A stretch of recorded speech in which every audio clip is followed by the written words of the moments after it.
नमस्कार, आप देख रहे हैं सी न्यूज भारत। मैं हूं आपके साथ ज्योति श्रीवास्तव। वक्त हो चुका है यूपी बुलेटिन का, जिसमें बात होगी लखनऊ की, जहां समाज सेवी हकीम अजमल खान के जन्म दिवस पर यूनानी डे का भव्य आयोजन किया गया। साथ ही बात होगी बलिया की, जहां सेंट जेवियर स्कूल में हर्षोल्लास के साथ वार्षिकोत्सव मनाया गया। ऐसी और भी तमाम खबरों पर विस्तार से डालेंगे नजर। खबर लखनऊ से है, जहां प्रसिद्ध चिकित्सा स्वतंत्रता सेनानी समाजसेवी हकीम अजमल खान के जन्म दिवस पर किंग जॉर्ज मेडिकल यूनिवर्सिटी के अटल बिहारी वाजपेयी कन्वेंशन सेंटर में यूनानी दिवस 2026 का भव्य आयोजन किया गया। इस अवसर पर मुख्य अतिथि दानिश आजाद अंसारी, मंत्री अल्पसंख्यक कल्याण का स्वागत परंपरागत तरीके से पुष्प गुच्छ देकर किया गया।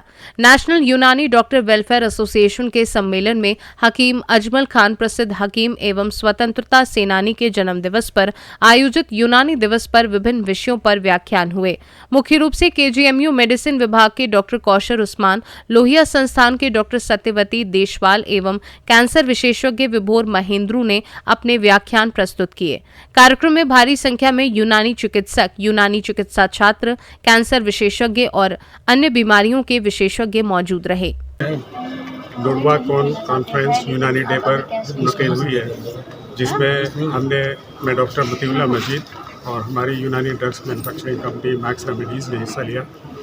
और इस दिन ये जो यूनानी डे पर हकीम अजमल खान के बर्थडे पर यूनानी डे सेलिब्रेट हर साल को होता है, जिसको आयुष मिनिस्ट्री से सपोर्ट हासिल है। और Ayush ministry all India level पर सभी गवर्नमेंट डिपार्टमेंट्स और प्राइवेट डिपार्टमेंट्स यूनानी डे को सेलिब्रेट करते हैं हकीम अजमल खान डे की बर्थडे की एनिवर्सरी पर। यहाँ मैक्स रेमेडीज़ ने अपने डिफरेंट प्रोडक्ट्स को डिस्प्ले किया हुआ है, जिसमें डॉक्टर्स हजरात जो कॉन्फ्रेंस में शामिल हुए हैं, उन्होंने यहाँ पर हमारे प्रोडक्ट्स को काफ़ी तरजीह दी है और अप्रिशिएट किया है।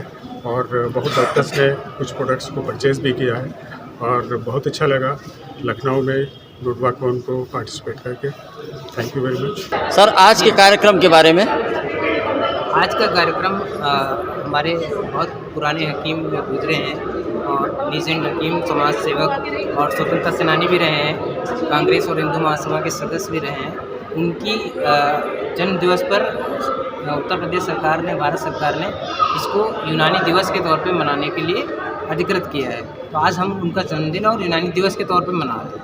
तो इसमें हमारे यहाँ आज जैसे आपको पता है मंत्री जी आए और देश प्रदेश से जो है अलग अलग यूनानी विधा के और मॉडर्न के भी जो है विशेषज्ञ आए, उन्होंने अपनी बात रखी। आज का टॉपिक था कैंसर पे कैसे मॉडर्न और यूनानी को इंटीग्रेट करके हम मरीजों का इलाज कैसे अच्छे से अच्छा कर सकते हैं। इस टॉपिक पर व्याख्यान हुए। 4-5 लोग जो थे उन्होंने अपना टाइम दिया और इसमें कम से कम 700-800 के लगभग यूनानी के पूरे प्रदेश भर से डेलीगेट्स आए और उसमें जो है टीचर्स, स्टूडेंट्स और प्रैक्टिशनर सब शामिल थे। सब ने इस मौके का भरपूर फ़ायदा उठाया और नॉलेज बढ़ाया। और इसी मौके पे हम लोग ये कहना चाहते हैं कि जो हमारी यूनानी पैथी है, इसका आगे प्रपोषण कैसे, प्रोपगेशन हो, कैसे बढ़ाया जाए, कैसे जन सामान्य इससे फ़ायदा उठाए, इस पे हम लोग निरंतर प्रयासरत हैं। लखनऊ से सी न्यूज संवाददाता बॉबी लॉरेंस की रिपोर्ट। बलिया के सेंट जेवियर स्कूल धरहरा में भव्य रूप से वार्षिकोत्सव मनाया गया, जिसमें बच्चों ने सांस्कृतिक कार्यक्रमों में बढ़ चढ़कर हिस्सा लिया और उपस्थित जन समूह का मन मोह लिया। इस वर्ष की थीम मेलोडी ऑफ कल्चर, संस्कृति की सरगम रही, जिसमें विद्यार्थियों ने विविध प्रस्तुतियां दी। मुख्य अतिथि इशारों के वैज्ञानिक और चंद्रयान 3 के प्रोजेक्ट मैनेजर अभिषेक सिंह ने बच्चों और अभिभावकों को यूनिवर्स के बारे में जानकारी दी और सांस्कृतिक धरोहर के महत्व पर जोर दिया। प्रबंध निदेशक डॉक्टर अभिनव नाथ तिवारी ने कहा कि ये वार्षिकोत्सव विद्यार्थियों की प्रतिभा, परिश्रम और संस्कारों का उत्सव है और उनके सर्वांगीण विकास का प्रतीक है। इस तरह का कार्यक्रम था, जिस कार्यक्रम में कौन कौन लोग शामिल हुए? आज से जेवियर स्कूल धरहरा बलिया में वार्षिकोत्सव हो रहा है, जिसके मुख्य अतिथि श्री अभिषेक सिंह जी हैं।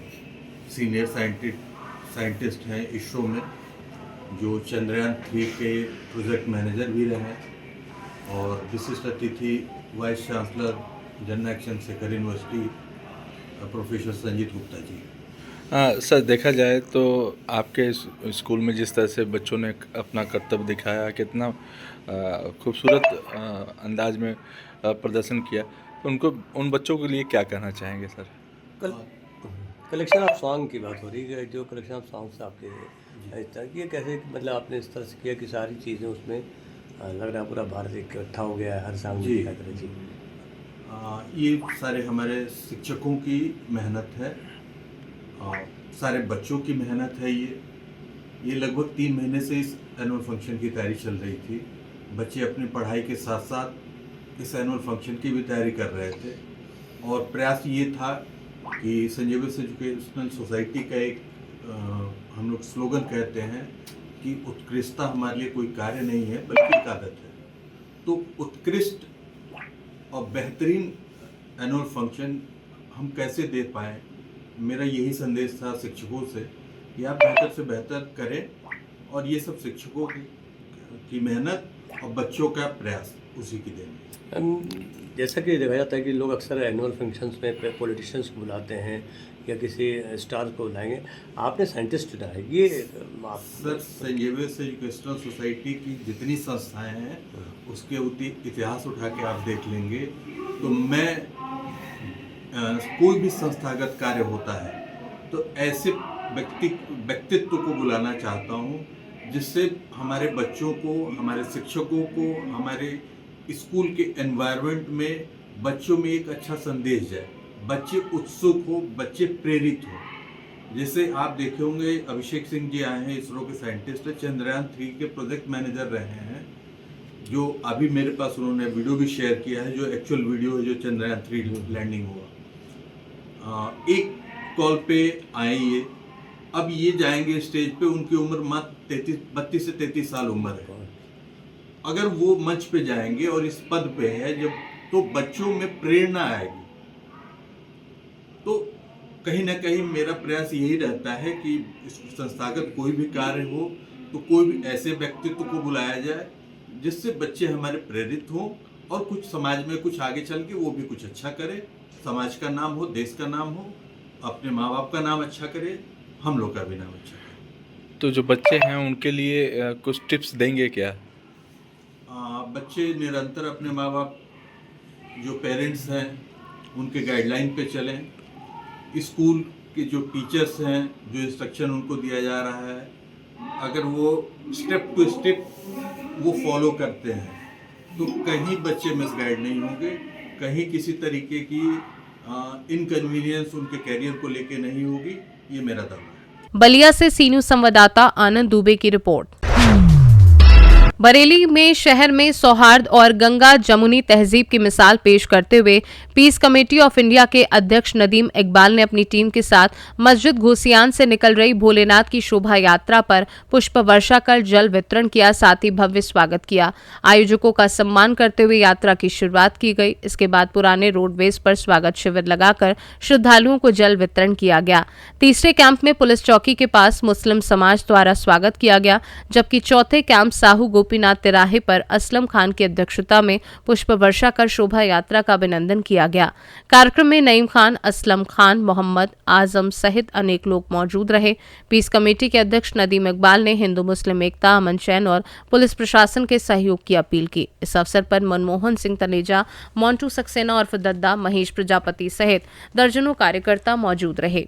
मैं नईम खान आज आप सब लोगों के समक्ष पीस कमेटी ऑफ इंडिया के उपाध्यक्ष के रूप में यहाँ सामग्री पर हम लोगों ने जो पीस कमेटी की जानिब से कैंप लगाया गया है उसका मतलब सिर्फ और सिर्फ हिंदू मुस्लिम भाईचारा और एकता का प्रतीक दर्शाना है।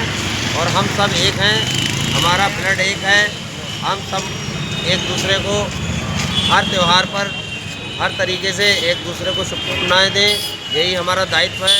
और हम ये चाहते हैं कि पीस कमेटी को जो भी सेल लगाने का काम करेगा वो अपने आप में भारतीय नहीं है बल्कि एक उपद्रवी है, और जो लोग उपद्रव का काम कर रहे हैं वो शासन प्रशासन की नज़र में हैं, और जिन्होंने भी उपद्रव का काम किया वो समय के चलते स्वयं अपने आप को एक दिन उस रूप में देखेंगे जो शायद उन्होंने कभी सोचा भी ना हो। बस मैं अपनी बात पर यहीं से विराम लगाना चाहूँगा और कहना चाहूँगा कि आज शिवरात्रि के पर्व की सभी को हार्दिक शुभकामनाएं हमारी व हमारे पीस कमेटी की ओर से। हमारे साथ हमारे सीनियर मान जी मौजूद हैं, और मैं चाहूँगा कि दो शब्द वो अपने स्तर से बोले। मेरा नाम मांटू दादा है, मैं प्रदेश सचिव हूँ पीस कमेटी ऑफ इंडिया का। हमारी जो संस्था काम कर रही है वो एक भाईचारे के लिए काम कर रही है। हम लोग सब मिलकर एक भाईचारे की स्थापना को स्थापित किए हुए हैं, जिससे हम अपने शहर की सौहार्द को बनाए रखें और आगे भी बनाए रखेंगे। धन्यवाद। मैं नदीम इकबाल, अध्यक्ष पीस कमेटी ऑफ इंडिया। आज हमारे पीस कमेटी ऑफ इंडिया ने बरेली के अंदर गंगा जमनी तहजीब के तहत एक कीर्तिमान स्थापित किया है। 5 कैंप हमने मस्जिद घोसियान से लेकर रोडवेज, शाहमदगंज और किराए पर और जोगी नवादा 3 कैंप का आयोजन किया। कुछ वर्षा शिव भक्तों पर और उनका सम्मान और पानी जल वितरण किया। हमारे साथ प्रदेश उपाध्यक्ष नईम खान और मनमोहन तनेजा जी हैं, जो हमारा रात दिन लगातार सहयोग कर रहे हैं और हिंदू मुस्लिम सिख ईसाई इसी को पीस कमेटी ऑफ इंडिया आगे लेकर के चल रही है, इसी के तहत।